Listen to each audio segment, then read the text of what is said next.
Nous sommes la veille de Noël, la fête bat son plein au Lighthouse Pub, un pub anglais du quartier de Wallasey. Parmi les fêtards, il y a une certaine Elle Edwards. Elle est heureuse, sa sœur habite à l'étranger et ce soir-là, elle est là. Alors quelle joie!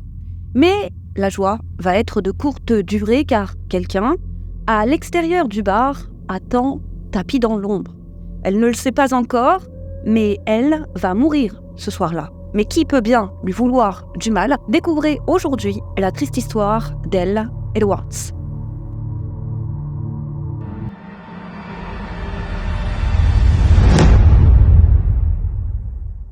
Direction le Royaume-Uni cette semaine. Le 24 décembre 2022, Elle Edwards, une resplendissante jeune femme de 26 ans, fête le réveillon avec ses amis et sa sœur Lucy au Lighthouse Bar de Wallasey, situé dans le district métropolitain de Wirral en Angleterre. Elle est folle de joie à l'idée de passer les fêtes de fin d'année avec sa sœur car elle ne l'a pas vue depuis longtemps. Comme sa sœur Lucy habite Dubaï, elle ne revient que très rarement en Angleterre, alors pour marquer le coup, elle a invité ses amis à boire un verre au Lighthouse Pub pour célébrer à la fois Noël et le retour de sa petite sœur. Et ce soir-là, le Lighthouse est bondé et l'ambiance y est festive. Elle est souriante et heureuse, elle boit, elle chante, elle danse avec ses amis, mais au bout d'un moment, sa sœur et elle laissent leurs amis pour aller faire la fête dans un autre bar. Après avoir passé un certain temps dans ce bar, Lucy, fatiguée, demande à sa sœur de la raccompagner chez leurs parents.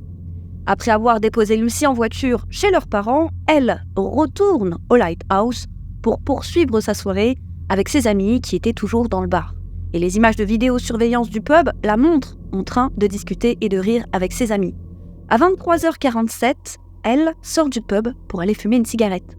Elle se positionne près de l'entrée, allume sa cigarette et engage la conversation avec des personnes qui se trouvaient alors à côté d'elle.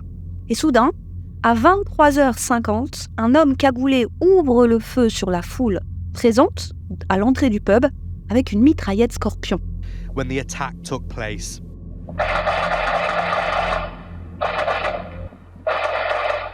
Il tire 12 balles et se précipite vers le parking du pub et prend la fuite à bord d'une voiture de couleur sombre. Et elle est touchée par les tirs de balles. Elle tombe en avant et atterrit sur un homme qui a également été touché. Des personnes témoins de la scène se précipitent pour prodiguer à elle les premiers secours et elle n'est pas la seule victime. L'homme sur lequel elle est tombée, un certain Kieran Solkild, âgé de 18 ans, a reçu une balle dans la poitrine. Et un autre homme de 22 ans, du nom de Jake Duffy, a quant à lui été blessé aux 2 jambes.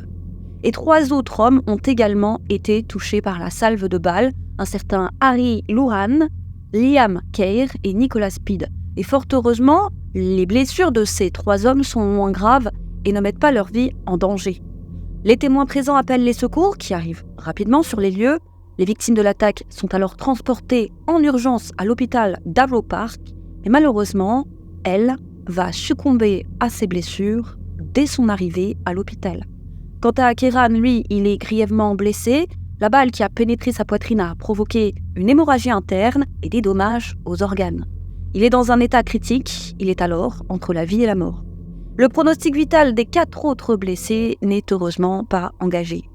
Et c'est tôt le matin de Noël que la famille d'elle est informée de sa mort. Et Lucy, qui considérait elle comme son âme sœur, est sous le choc. Et son père est dévasté. Il ne comprend pas qui aurait pu vouloir tuer sa fille. C'était une jeune femme sans histoire et appréciée de tous. Elle n'avait, à la connaissance des uns et des autres, véritablement aucun ennemi. Ce qu'il faut savoir, c'est qu'elle exerçait le métier d'esthéticienne dans le salon de beauté du Wirral et elle était très appréciée à la fois de ses collègues et de ses clients. C'était une personne généreuse et gentille qui prenait soin de ses proches. Et enfant, elle était déjà très attentionnée vis-à-vis des autres. C'était la personne vers qui ses petits camarades se tournaient en cas de problème, parce qu'elle était toujours prête à leur venir en aide. Et en grandissant, elle est devenue une femme pétillante, dont le sourire illuminait n'importe quelle pièce où elle entrait.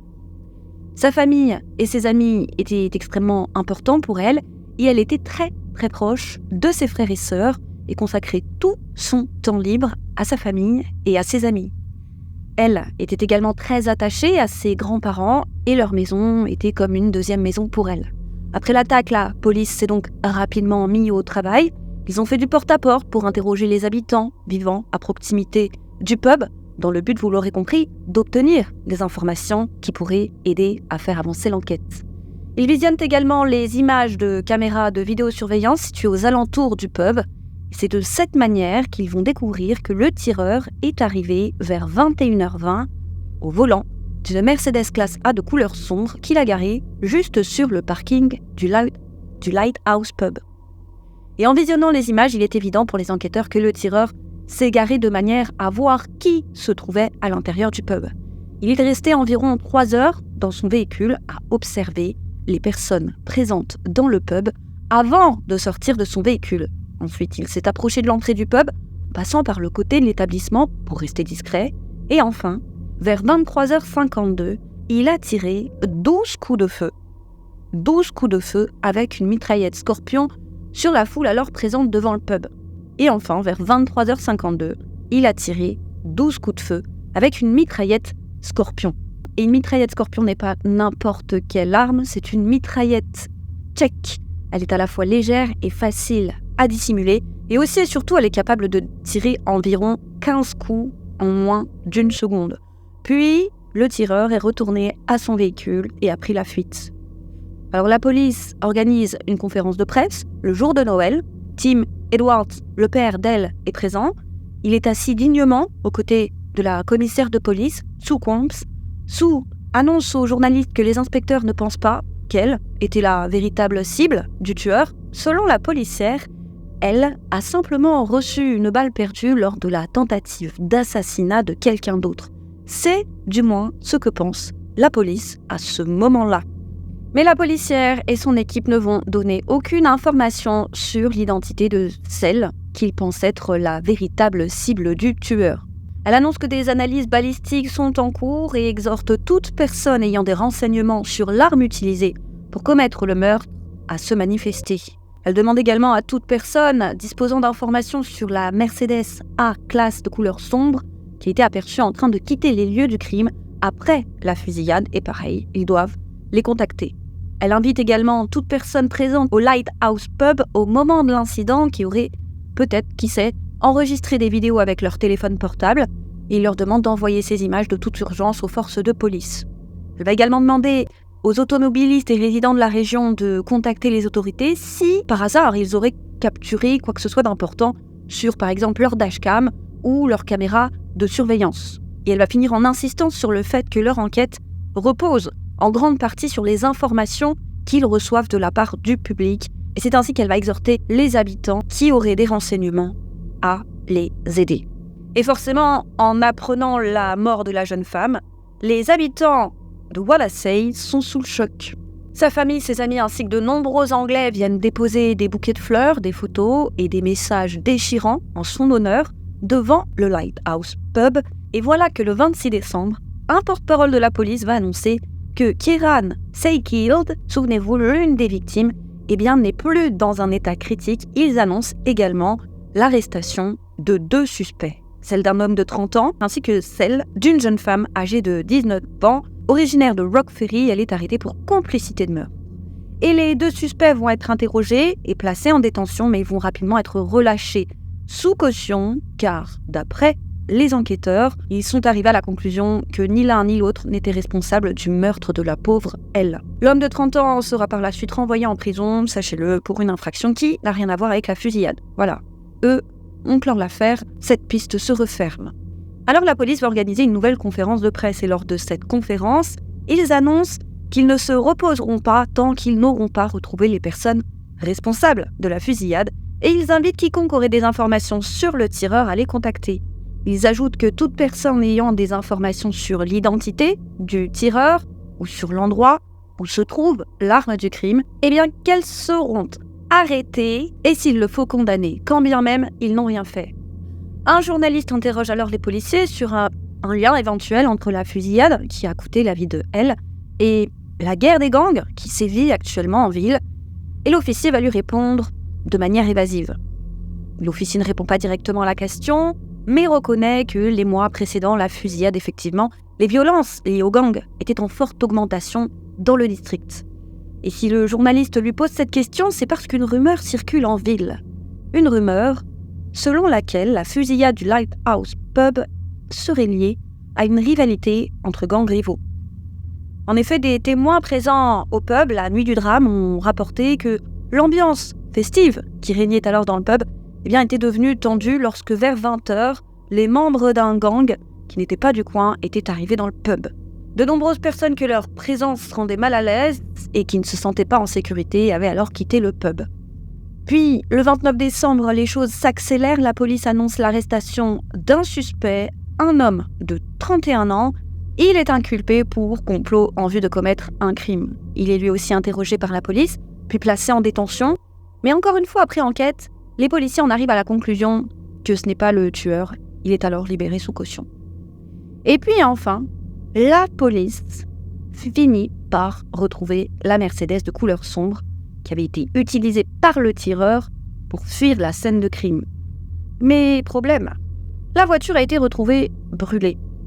C'est alors sur un parking de la rue Gracie dans le bourg de Frodsham, c'est dans le coin. Nous sommes alors le 31 décembre. Et les policiers supposent qu'elle a été incendiée par le tireur qui espérait ainsi effacer toute trace ADN qui aurait pu le relier au crime. Et heureusement, bien que le véhicule étant en piteux état, les enquêteurs réussissent à remonter jusqu'à son propriétaire. Et ils apprennent que le véhicule a été volé peu de temps avant la fusillade. Le tireur a probablement volé ce véhicule afin qu'on ne puisse pas remonter jusqu'à lui. Alors le 11 janvier, la police va annoncer l'interpellation de 2 nouveaux suspects en lien avec cette voiture volée. Il s'agit d'un jeune homme de 23 ans, du nom de Connor Chapman, arrêté au Pays de Galles, et celle d'un jeune homme du nom de Thomas Waring, âgé de 20 ans. Commençons par Connor Chapman. Il est un délinquant au casier judiciaire bien rempli. Il a grandi dans le quartier de Woodchurch, à Birkenhead. Il vivait avec ses grands-parents et était scolarisé au lycée de Woodchurch, mais il a abandonné ses études juste avant de passer ses examens. Il comparaît pour la première fois devant un juge, c'était à l'époque en 2014, pour vol à l'étalage. En 2016, il est jugé car il est retrouvé dans un véhicule volé dans une propriété privée. Il bénéficie alors d'une libération conditionnelle, mais peu de temps après, il est à nouveau arrêté pour conduite d'un véhicule sans permis et défaut d'assurance. En 2017, il est jugé cette fois pour vol de véhicule et possession de substances illicites, ainsi que pour avoir enfreint une ordonnance qui lui interdisait de se rendre dans un certain lieu du Pays de Galles. Et en 2018, il est une fois de plus condamné pour possession de substances illicites et parce qu'il avait sur lui une arme blanche dans un lieu public. Et cette même année, le grand public va entendre parler de lui pour la première fois lorsqu'il va faire la une des journaux après une course-poursuite avec la police. Des policiers l'avaient alors repéré roulant au volant d'un véhicule Audi A3 volé à 96 km/h sur une route limitée à 48 km/h. Ils lui ont demandé de s'arrêter, mais Connor a refusé d'obtempérer. Et pour tenter d'échapper à la police, il a roulé en sens inverse, puis il a fini par heurter un trottoir. Le jeune homme a alors abandonné son véhicule pour s'enfuir à pied. Il s'est caché pathétiquement dans un buisson situé non loin de là et il a rapidement été retrouvé par les policiers.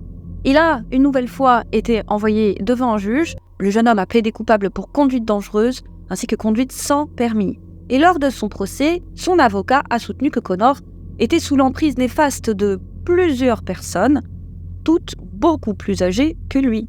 Donc le pauvre aurait été influencé, selon son avocat. Mais ce n'est pas tout. Il est atteint d'un TDAH. Je vous mets rapidement une définition à l'écran.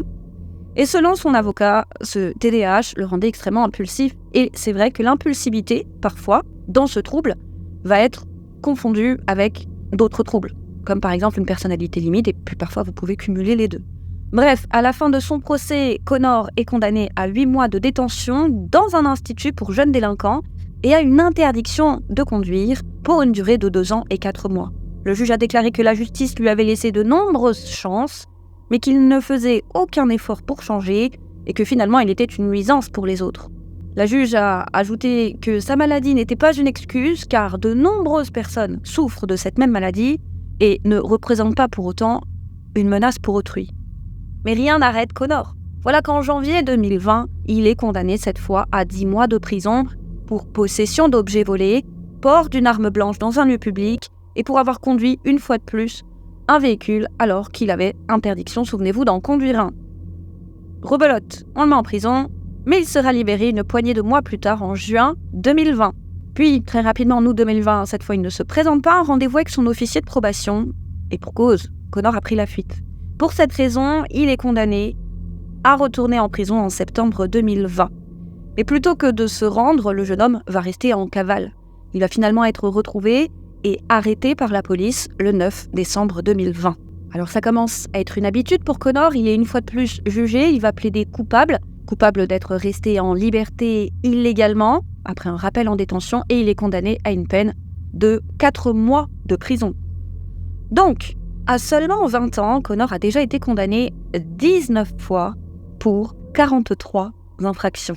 Connor avait été libéré de son plus récent séjour en prison en juillet 2022, soit 6 mois seulement avant la tragique fusillade qui a coûté la vie à elle. Le premier enfant de Connor, un petit garçon, est né alors qu'il était en prison. Et au moment de la fusillade, il attendait un autre bébé, cette fois une petite fille. Et lors de son dernier procès, il avait dit au juge qu'il ressentait l'envie de tourner la page et de commencer une nouvelle vie. Mais bien sûr, ce n'était que des paroles en l'air, car dès sa libération, il a tout de suite recommencé à vendre des substances illicites et à commettre des vols. Et les enquêteurs ont pu remonter aux deux hommes, à la fois à Connor et Thomas, on va revenir à lui un peu plus tard, grâce au visionnage d'images de vidéosurveillance, ainsi qu'à un système de reconnaissance automatique des plaques d'immatriculation. Ils ont ainsi pu retracer le trajet de la Mercedes classe A et sont remontés jusqu'au duo, Connor et Thomas. Et au cours de leur enquête, les policiers ont pu établir que Thomas et Connor appartenaient au gang des BCG de Woodsurt, basé dans le quartier de Woodsurt, dans la ville de Birkenhead. Ils ont également découvert que Kieran et Jake, souvenez-vous, 2 des victimes de la fusillade, étaient eux aussi membres d'un gang, celui des OCJ, également situé dans la ville de Birkenhead. En tenant compte de toutes ces informations, il est évident pour les enquêteurs que les personnes visées par le tireur étaient bien Kieran et Jake, ce qui veut dire que malheureusement, la rumeur était bien vraie. Elle a malheureusement perdu la vie en recevant une balle perdue lors d'un banal règlement de compte entre gangs rivaux. Elle se trouvait malencontreusement à côté de Kieran lorsque le tireur a ouvert le feu. Elle ne connaissait même pas Kieran et Jake, elle était juste là, au mauvais endroit et au mauvais moment. Et en découvrant les véritables cibles du tueur, les policiers ont pu aisément découvrir l'élément déclencheur de l'horrible fusillade, à savoir le mobile. Selon les enquêteurs, Connor aurait tiré sur Jake et Kieran en guise de représailles pour l'agression d'un membre de son gang, un certain Sam Searson. Sam avait été agressé par Jake et Kieran la veille seulement de la fusillade et la vidéo de l'agression avait circulé sur les réseaux sociaux. Les images, apparemment enregistrées par une caméra de sonnette, montrent Sam Searson faisant du vélo le long de la rue Highfield dans la ville de Birkenhead, lorsqu'un véhicule rouge s'est approché par derrière. Les personnes à l'intérieur de la voiture sont Jake et Kieran. Ils arrêtent le véhicule et Kieran sort de la voiture et se lance à la poursuite de Sam. Et en tentant de fuir, Sam tombe. Il essaye de se défendre pour se protéger, il pousse son vélo en direction de Kieran. Mais malheureusement, Jake Duffy va alors à son tour sortir du véhicule et courir, prêter main forte à Kieran. Kieran jette Sam Searson à terre, puis le frappe à la tête à coups de pied. Quant à Jake Duffy, il rejoint Kieran et les deux hommes vont rouer de coups Sam, fois des coups de poing, la fois des coups de pied, et ce pendant 1 minute. À un moment donné, Sam va réussir à se relever et il tente de se défendre, mais Jake et Kieran reprennent rapidement le dessus et le jettent à nouveau à terre. Ils continuent de lui donner des coups de poing et des coups de pied. Et une femme, habitant de l'autre côté de la rue, qui aperçoit l'agression, se met à crier à Jake et Kieran d'arrêter parce qu'il y a des enfants qui assistent à la scène. Kieran lui crie alors de s'occuper de ses affaires. Jake et Kieran disent ensuite à Sam qu'il a de la chance, qu'il n'ait pas de couteau sur eux, sinon il l'aurait découpé. Et les deux agresseurs finissent par prendre la fuite. Après son agression, Sam se rend à l'hôpital Il est alors 14h47. Et il est approché par un policier qui lui demande ce qui lui est arrivé. Mais Sam refuse de répondre. Et il insiste pour qu'on le laisse tranquille et qu'on le laisse quitter l'hôpital. Après tout, l'officier de police ne peut le retenir parce qu'il n'a rien fait d'illégal.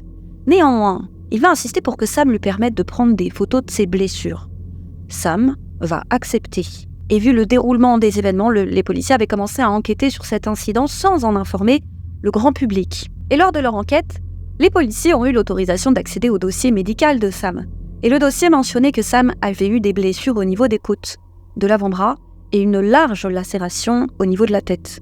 À la lumière de ces nouveaux éléments, les agents vont réaliser une perquisition au domicile de Jake et c'est là qu'ils vont découvrir une veste bleue correspondant à celle qu'il portait dans la vidéo de l'agression de Sam. Alors une fois remis de leurs blessures par balle, Kieran et Jake sont arrêtés par la police. Et pendant leurs interrogatoires, les deux hommes refusent de répondre aux questions des enquêteurs. Kieran et Jake sont alors placés en détention et poursuivis en justice pour l'agression de Sam. Ils vont tous les deux plaider coupables. Kieran est condamné à 27 mois de prison, tandis que Jake Duffy est condamné à 2 ans de prison pour avoir infligé des lésions corporelles graves à Sam. Et dans le cadre de la lutte contre les gangs, le juge leur interdit d'entrer dans les quartiers de Woodchurch ou de Beechwood que dans la zone entourant le Lighthouse Pub. L'inspecteur en chef Tom Welsh a expliqué que Jake et Kieran étaient connus des services de police qui travaillaient dans cette zone et que si, à l'avenir, ils tentaient d'enfreindre ces obligations et qu'on les revoyait pointer le bout de leur nez, ils seraient tous les deux immédiatement arrêtés. Et donc, selon la police, c'est à la suite de l'agression de Sam que Connor aurait planifié de tuer Jake et Kieran afin de se venger. D'une manière ou d'une autre, Connor a appris que Kieran et Jake allaient célébrer Noël au Lighthouse Pub et plutôt que d'oublier les rivalités entre gangs l'espace d'une soirée, il a décidé de passer à l'action la veille de Noël. Et pour ce faire, Connor s'est procuré une mitraillette Scorpion. Des caméras de vidéosurveillance ont filmé Connor quittant son domicile situé rue Houghton, dans le quartier de Woodchurch de la ville de Birkenhead. Il était alors 20h31.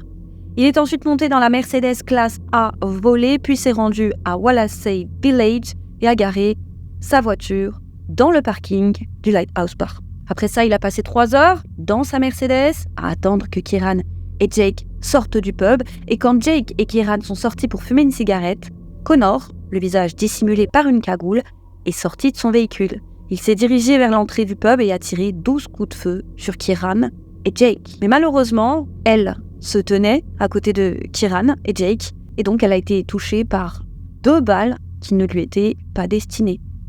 Après la fusillade, Connor a regagné sa voiture garée dans le parking et a pris la fuite. Il s'est ensuite rendu au domicile du fameux Thomas, dont vous parlez, Thomas Waring, un ami de longue date de Connor, lui aussi membre du gang de Woodchurch. Connor a été filmé par des caméras de vidéosurveillance marchant le long d'une route située à proximité du domicile de Thomas. Et à un moment, on peut le voir faire tomber l'arme du crime sur le sol, puis la ramasser avant de rentrer chez le fameux Thomas, son ami. Alors dans le cadre de leur enquête, les policiers vont perquisitionner le domicile de Thomas, et à son domicile, il y a un gant rouge qui correspond à celui que le tireur portait selon les témoins du Lighthouse Bar. Et des résidus de poudre ont été retrouvés sur ce gant. En plus de ça, l'ADN de Connor a été découvert sur une douille retrouvée sur la scène de crime. Et d'après les enquêteurs, bien que l'arme du crime n'ait jamais été retrouvée, ces 2 éléments de preuve dont je viens de vous parler laissent penser que Connor en fait est bien le tireur. La police a également mis à jour que Thomas avait réservé un taxi sous un faux nom vers 5h du matin le jour de Noël avec un point de ramassage assez vague pour qu'il ramène Connor à son domicile. Et selon les enquêteurs, comme ils avaient annoncé lors d'une conférence de presse être à la recherche de la Mercedes classe A utilisée lors de l'attaque, eh bien Connor et Thomas avaient décidé de s'en débarrasser dans l'espoir que la police ne puisse pas remonter jusqu'à eux. Un peu plus tard, après la fusillade le soir du Nouvel An, le duo s'est rendu en voiture jusqu'à un endroit isolé de la rue Gracie, dans le village de Fort Chaim, où ils ont incendié la voiture volée. Et il s'avère que le bornage du téléphone de Thomas le place sur les lieux où a été retrouvée la voiture brûlée. Et Connor a pris conscience que la police était sur ses traces quand ils ont perquisitionné la maison de ses grands-parents. Mais Connor n'était pas là. Et c'est lors de la perquisition qu'un agent de police a appelé Connor du téléphone du grand-père de Connor. et lui a demandé de se rendre dans le cadre, je cite, d'une affaire sérieuse. Mais Connor a refusé. D'après les enquêteurs, après avoir commis le crime, Connor voulait fuir par ferry à Santander, en Espagne. Mais quand il s'est rendu compte que les policiers le soupçonnaient d'être le tireur, il a changé d'avis et décidé de fuir par le pays de Galles. Avant de prendre la fuite, Connor a demandé à l'une de ses amies, dont l'identité n'a pas été révélée, de lui réserver un séjour dans un complexe hôtelier situé dans le nord du pays de Galles. Le 9 janvier 2023, il se rend en voiture de location au pays de Galles et s'installe dans le chalet réservé par son ami. Et fort heureusement, la police va découvrir rapidement l'endroit où il se cache. Et dès le 10 janvier 2023, il est arrêté par un policier sous couverture dans un supermarché de Tesco de la ville de Newtown, au pays de Galles. Il est alors inculpé pour le meurtre d'Elle Edwards. Et c'est le 25 janvier 2023, à 12h30, qu'auront lieu les obsèques d'Elle. Et en dépit de la pluie, de nombreux habitants de la ville, touchés par sa mort injuste, sont venus lui rendre hommage. Et le cercueil d'Elle était alors transporté jusqu'à l'église dans un magnifique carrosse tiré par 4 chevaux blancs. Et ce jour-là, le Lighthouse Club a fermé ses portes en hommage à elle. Et le 26 janvier 2023, c'est au tour de Thomas d'être arrêté à son domicile. Et le 8 mars 2023, il est inculpé pour avoir aidé un criminel et pour possession d'une arme prohibée. Et le procès des 2 hommes s'ouvre devant la cour de la couronne de Liverpool. Nous sommes alors le 12 juin 2023. Lors de son procès, Connor nie être le tueur. Son avocat affirme que la qualité des images des caméras de vidéosurveillance n'est pas suffisamment bonne pour être sûr à 100% que c'est bien là son client. Connor affirme qu'il se trouvait chez lui à emballer des cadeaux au moment de la fusillade. Quel bon samaritain! Et lors du procès, Connor reconnaît qu'il avait accès à la Mercedes volée, mais il affirme qu'il ne la conduisait pas le soir du meurtre d'elle. Il a expliqué devant la cour que c'était une voiture utilisée par les membres de son gang pour vendre des substances illicites et que tous les membres avaient eux aussi accès au véhicule. Il a expliqué qu'un autre membre du gang dont il refuse de révéler l'identité l'avait appelé peu de temps avant la fusillade pour lui demander de lui prêter la voiture. Connor avait accepté et l'homme avait envoyé un de ses subalternes pour récupérer les clés. Connor a admis avoir incendié la voiture mais a précisé qu'il l'avait brûlée car il avait compris que c'était ses acolytes qui l'avaient utilisée pour commettre un meurtre. Il a alors décidé de la détruire, car si la police avait retrouvé son ADN à l'intérieur du véhicule, il aurait pu être accusé à tort d'un crime qu'il n'avait pas commis, vu qu'il utilisait cette voiture pour vendre des substances illicites. Et lors du procès, Thomas, quant à lui, a refusé de témoigner contre Connor, ce que le procureur Nigel Power a qualifié de summum de la lâcheté. Thomas a affirmé que même si son téléphone le plaçait sur le lieu où la Mercedes a été incendiée le 31 décembre, il n'est pas pour autant impliqué car quelqu'un d'autre utilisait son téléphone ce jour-là. Au cours de son procès, Connor a nié être le tireur, mais les images de caméras de surveillance, les bornages téléphoniques, le mobile et l'ADN présent sur la douille retrouvée sur les lieux du crime ont permis de prouver sa culpabilité. Ainsi, le 6 juillet, après 3h48 de délibération, un jury, composé de 7 femmes et de 5 hommes, sont arrivés à une décision unanime. Connor est reconnu coupable du meurtre d'elle, de la tentative de meurtre de Kieran, ainsi que de Jake, et d'avoir blessé les 3 autres victimes. Et enfin, il a été condamné pour possession d'une arme prohibée. Il sera condamné à la prison à perpétuité avec un minimum de 48 ans de prison, avant de pouvoir espérer être libéré sur parole. Thomas, quant à lui, est reconnu coupable de possession d'une arme prohibée et d'avoir aidé Connor à mettre le feu à la Mercedes volée. Il est condamné à 9 ans de prison. Selon le juge, la mort d'elle est la conséquence tragique de l'escalade de la violence entre les gangs des quartiers de Woodsurt et de Beechwood. Le juge a déclaré que Connor était un homme extrêmement dangereux et qu'il avait soigneusement planifié l'attaque du Lighthouse Pub pour se venger de Jake et Kieran. Selon le juge, tuer Jake et Kieran était si important pour Connor qu'il se fichait complètement de mettre la vie de personnes innocentes en danger. Appelons un chat, quand on regarde les images, on voit bien qu'il tire un peu, certes dans une direction, mais un peu dans le tas, comme ça, au hasard et dans le tas, se disant que l'une des rafales finira par atteindre sa cible et tant pis pour les autres. À l'annonce des verdicts, Tim, le père d'elle, a chuchoté « oui » et a donné un coup de poing en l'air. Il a déclaré aux journalistes que la condamnation de Connor signifiait qu'il ne serait plus dans la rue et qu'il ne pourrait plus faire de mal à personne. Il a dit qu'il espérait que Connor ne passera plus jamais un seul Noël en liberté et que, lui vivant, il fera tout son possible pour qu'il ne sorte jamais. Il a également ajouté que Noël et sa famille ne seront plus jamais les mêmes sans elle, car elle était le ciment qui maintenait sa famille unie. Il a ajouté que sa famille avait aussi été condamnée, d'une certaine manière, à perpétuité. Elle ne sera plus jamais là ni pour les anniversaires, ni pour Pâques, ni pour les fêtes de famille.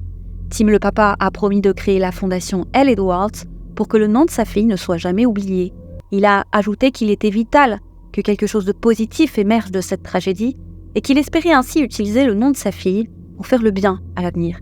Il a créé une page GoFundMe que vous pouvez retrouver en barre d'infos. Quant à la police, elle a remercié le public. Ils ont reçu plus de 150 tips, preuve que le public était réellement engagé.